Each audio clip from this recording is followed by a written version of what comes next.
we're going to talk a little bit about this guy here, the Ascend or ASC 2680. So this little guy was a Costco special.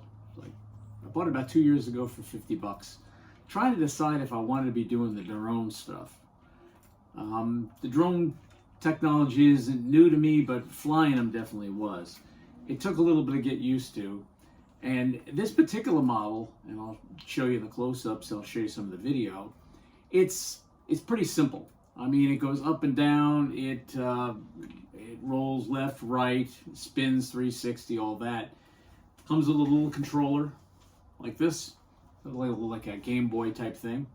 And it hooks to your phone, so you can actually record video or take stills with it.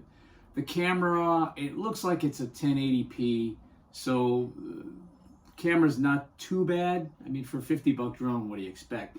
But if you're experimenting with drones, spending 50 bucks is a drop in the bucket. So again, like I said, I got this. You can still get these on Amazon, but I got this at Costco for 50 bucks.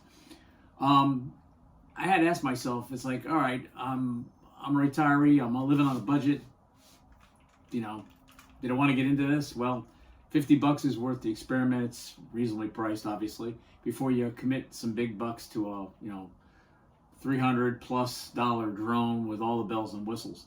Not to mention, it gets you to see if you got the hand-eye coordination to run these things. Now, this particular guy does not do well in the wind.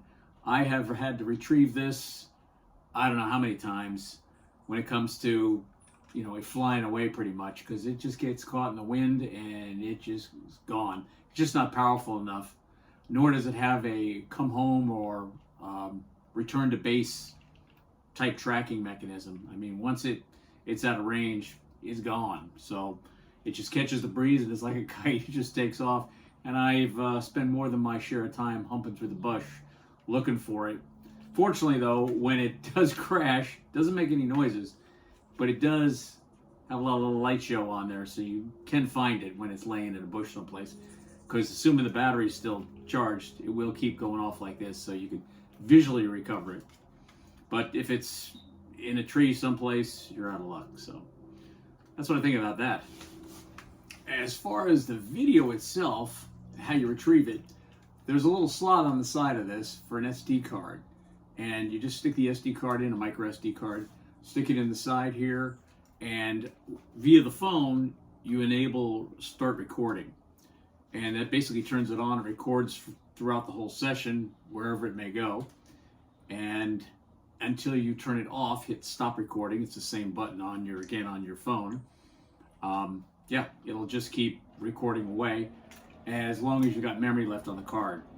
And then once you've recovered it, you can download the files while this thing is enabled, with it basically with it on.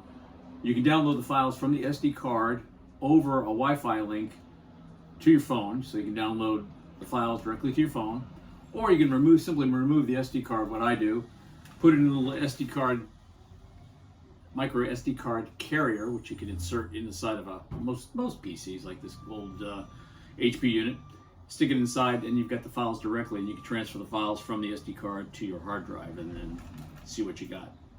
Like I said, I'll show you what the videos look like here in a bit. Not bad for 50 bucks. I used it enough and started feeling comfortable enough with the thing after playing with it a number of times and getting frustrated, of course. But yeah, finally realized that, yeah, I'll take the next step and go ahead and bite the bullet and buy the Hover Air.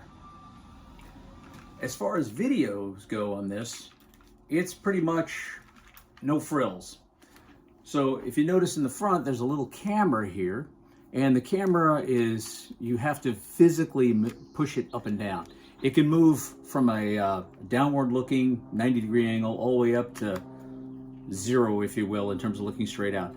I'd recommend, and I found this a trial and error, you point it at least 45-degree angle looking down or a little lower, because what happens is when you bring it up a little bit too high, you wind up getting what looks like to be prop wash in your video, so in photos. Doesn't look so great.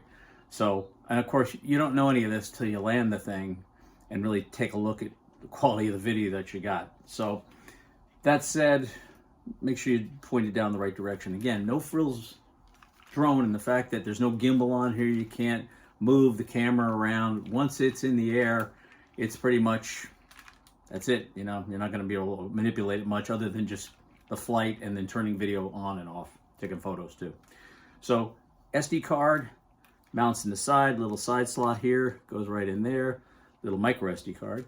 You put it into a micro SD carrier, and they do supply one with the kit, and which you can plug into your laptop on a USB connection. Pretty simple. As far as this goes, like I said, you practice with these two, okay? You don't need to turn the video on. I got ahead of my skis, if you will, by trying to do video and fly the thing simultaneously, and it was just a mess. Because the lag time between the video coming from this and recording, looking at the camera while you've got it operating and trying to control this thing simultaneously, there's a delay. So as you're watching the screen on the phone, try to fly with the camera, with the eye, it's flying. And by the time you're sending commands and it's receiving commands, it may be out of range, or in my case, it's already crash landed someplace and I'm still looking at the screen where it's nose diving down and it's already in the bush. So there's a little bit of a lag time or delay between the camera and what you see on the phone. So recommendations is play with these two. Don't worry about the phone. Just get used to going up and down and maneuvering this thing around. Just do a line of sight in terms of looking at it to feel comfortable with it. I didn't do that initially, and yeah, I was getting frustrated with it. So forget about the phone initially. Just play with these two just to get it to fly around. Then go ahead and turn the video on later, and you can experiment with that, obviously. But yeah, like I said, 50 bucks. I thought it was well worth it. After owning it for 2 years and finally getting around to playing with it and getting comfortable with it, I decided to go ahead and commit the additional funds to buy something fancier. 6. So the something fancier is the Hover Air Pro Max X1. Another Costco special. And this guy was $3.99, so like I said, I stepped up my game a little bit. What attracted me to this was the number of reviews that are out there. Fairly compact. This is with it folded up as compared to the Ascent one folded up, as you can see. Kind of the side by side. They're both pretty compact. But when you fly the thing, this little guy is quite small. Compared to, opposed to this guy, both fully deployed. You can see the sizes of these two. So when fully ready to fly. So a little bit easier, a little more compact. As I just pointed out, you can fold this thing up and kind of put it away. So not too bad. But this is the Hover Air Pro Max. And the reason I bought it was, basically it's stepping up my game with respect to the Ascent one that I experimented with. This particular one has all these little gimbal camera features on here. The camera moves around, so if you're holding it stationary, you can move the camera about, as well as a bunch of different software modes where it has collision avoidance. So there's a little avoidance camera here at the bottom, or a sensor, one in the rear as well. So allegedly, according to all the videos I've reviewed, and I've reviewed quite a few, this can do a first-person following. So I bought it as an action camera, really, to follow me when I'm riding on motorcycles or bicycle stuff, on the trails and around the tracks, see how well that works. And it's just a bunch of other little features in terms of it being able to hover and sustain or track around you. Again, that's one of the reasons I bought this, was it has all these nifty features that the other one didn't. Price-wise, this guy got a Costco $3.99. I understand from a couple of the YouTubers, they were buying it a little while back from Costco, $5.99. Price obviously went down, so it's February 2026. Go out and buy it if you're looking for a cheaper one. What it comes with is basically the drone itself. You get a battery, you get 2 batteries, a battery charger with a charging cable, it's USB-C connections, as well as a little carry bag. So it's pretty basic. You don't get a little handheld controller like I had on the other one. Yeah, so there's none of that little Game Boy type controller thing. You can buy that, it's a separate thing. As well as, one of the things I was interested in, they have a beacon that is a Bluetooth beacon that you mount onto your vehicle, motorcycle, and it actually connects to this, so it even tracks it allegedly even better. And you've got a little display screen too, so from your vehicle you can actually look at a display screen and see what the drone is seeing. So at least you know it's connected and what it's looking at while you're busy looking down the road on your bike or car or whatever you're riding. So you've got that reassurance that the thing hasn't flown off into a tree someplace. But yeah, we'll give that a try and see see how this will work out. So let's we'll give it a shot in the next couple of videos and see how well it tracks. So come on along. So with regards to the Ascend drone, this is the $50 one here. Setting this up is pretty straightforward. Just go to the, flip over the hand controller on the back side. There's a little QR code here. Scan that. Pops up here, and it's the ASC 2680 model. And just go ahead and download. Takes all of less than a minute. Open it up, and here you go. And the way this interfaces is literally it interfaces directly with the unit itself. So there's a little setup here. Hit the setup button, hit next, turn the drone on, hit next again. The mobile code, you'll wind up doing it through your Wi-Fi, but basically enable your Wi-Fi, and when it gets to that stage in it, so we'll come back here, go to Wi-Fi, settings, you'll see it pop up. There's the drone. The password is in fact, or the PIN number is in fact the drone number here. So click that.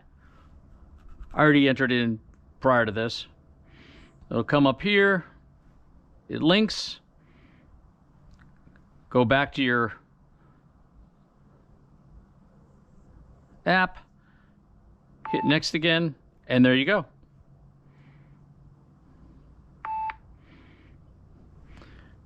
Okay, so the next step is when you're firing this up, and like I said, play with this before you start in with, play with the controller and the unit itself just to fly the thing around before you start worrying about doing the videos on this thing. Again, I couldn't do the hand-eye coordination well enough between watching this, what was happening from the camera being linked off the drone to the phone, and at the same time working the controllers here. So it was confusing to me, so I practiced first with just operating the drone with the controller like so. Forget about the phone. Turn this thing on. Click. It's connected. And then fire it up.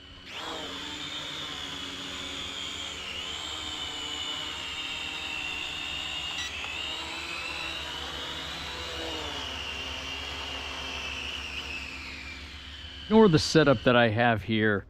When you get the drone in the packaging, there's a little plastic piece. It doesn't look like this. It's just a little solid plate piece of plastic that mounts here, and it's about half the length of this thing, but it essentially orients your phone horizontally like this, and it sits right here. Like a dope, that was the very first thing I tossed out, because it just looks like a simple piece of plastic. I had no idea what I was doing. It wound up going in the trash, so I jury-rigged this thing. Either way, this is going to have to be my substitute. Hit start. Okay, and right now I'm actually looking. I've got the camera pointed down to the ground. So let's go ahead and get this thing flying.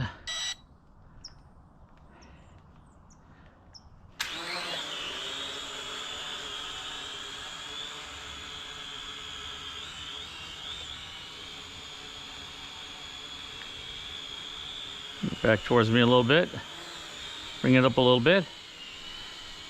So as you can see here, hit record.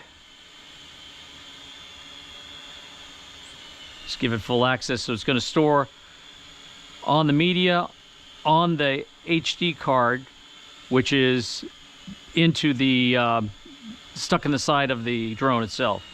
But from here you can fly it.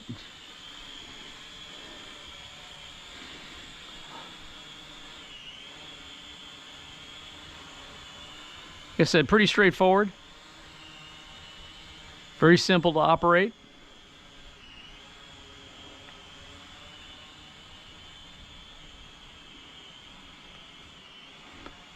All right, so this guy, if you notice, this is the Hover Air, so this is the one that was for $399. If you noticed, it didn't come with a hand controller or anything of that sort. So what you do is, when you fire this up, it'll show you initially how much battery charge you got it, but hold the button down a little bit. It'll go through these setup modes. And there's some instructions for the first time you fire it up. It'll tell you how to orient and whatnot. Just follow those instructions. Dolly track. But you can basically hit a bunch of pre-select modes on this. Ski mode. Cycling mode. Again, cycling mode, you'll hear it tell what it is. Indoor follow. 360 degrees spin. Hover. Zoom out. Follow.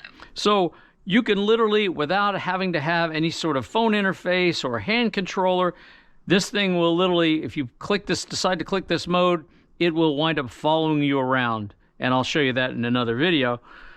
Pretty neat. So you don't need to have any sort of external controller for it.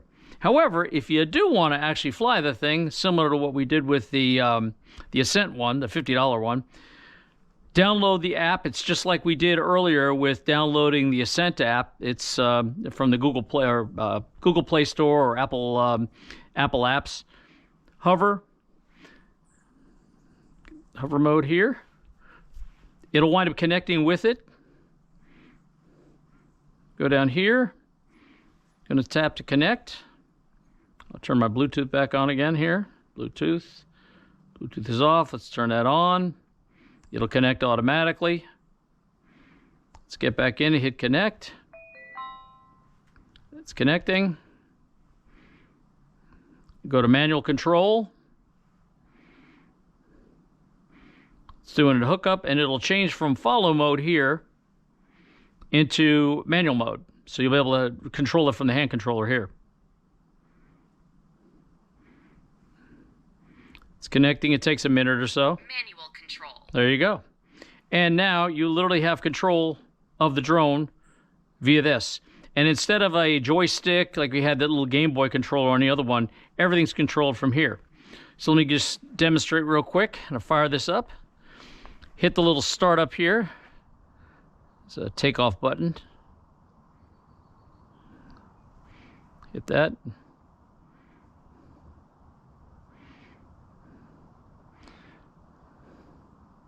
Hold this down. It'll turn green. And there it goes. And then from there, you can literally control the drone. Up, down, the whole thing. And the level of control for this thing is pretty sophisticated in that it remains very stable in flight. And yeah, I mean, I've had it in a little slight wind conditions. You can see some branches moving. It stays rock steady. And it is a pretty neat little unit. And again, I'll show you some of the video functionality here in those different modes. Not to mention the fact that flying it up and that 4K camera that it has, as opposed to the 1080p for the other one. And then you want to retrieve it. That simple.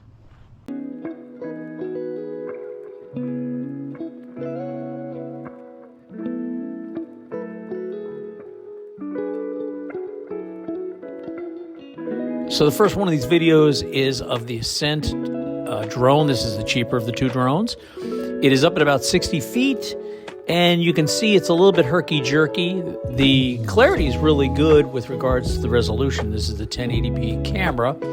However, the drone does not respond smoothly to commands. It tends to be a little bit jerky, and as a result, you don't get a nice, smooth, clean picture. So this is what you're seeing here from the recording.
This is the video from the Hover Air drone, and you can see just how smooth this is. Now I'm flying it with the cell phone using the remote control software, and just how smooth it is. And this 4K video is really nice and sharp, and there's no jerking around like you saw with the cheaper model.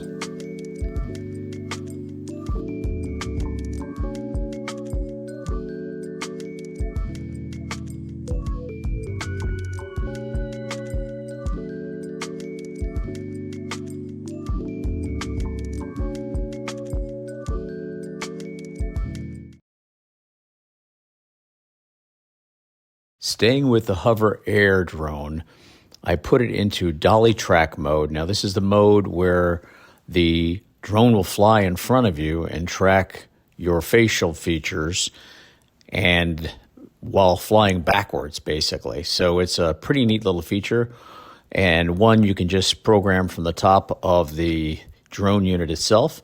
It managed to keep up with me pretty good. I got as fast as 20 miles per hour, but anything beyond that, the drone falls behind you and then trails you. So it still follows you, but now it's coming up from behind me.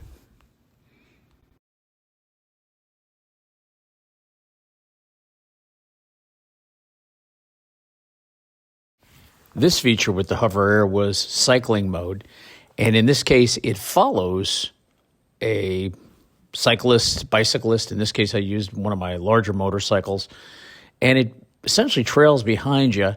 It keeps a pretty good distance. Obviously, the faster you go, the harder the drone has to work to keep up, and it definitely limits its runtime. I think I got about 16 minutes out of this, where it was trailing behind me, going back and forth on an opened street. So, but yeah, it was pretty neat watching the little drone falling behind you. All right, so in conclusion, of these two guys, $399 versus $50, I would definitely go with this. All right. So if you hung in this long and you got a chance to look at the action videos, by far this Hover unit is definitely worth the money. And again, I got this at Costco, but the video resolution and all the little software capabilities of this little guy make it worthwhile. As far as this Ascent unit goes, $50, it was a lot of fun to play with. It gave me some idea of how to operate a drone, see if I wanted to make the investment in it and buy this guy or something more expensive. And yeah, in the end, after crashing it numerous times, you can see kind of the battle scars on this guy. I decided, yeah, it was worth go ahead and sink in a couple extra bucks. Trained on this, evolved to this. So without being a Hover endorser per se, this little unit was well worth the money, particularly with all the little software features in it. So, and then of course the quality of the video was excellent. All that said, thank you for hanging in there this long. And be sure to, if you enjoy this content, be sure to like and subscribe. And look forward to putting out some more videos for you here in the near future. With that said, bye for now.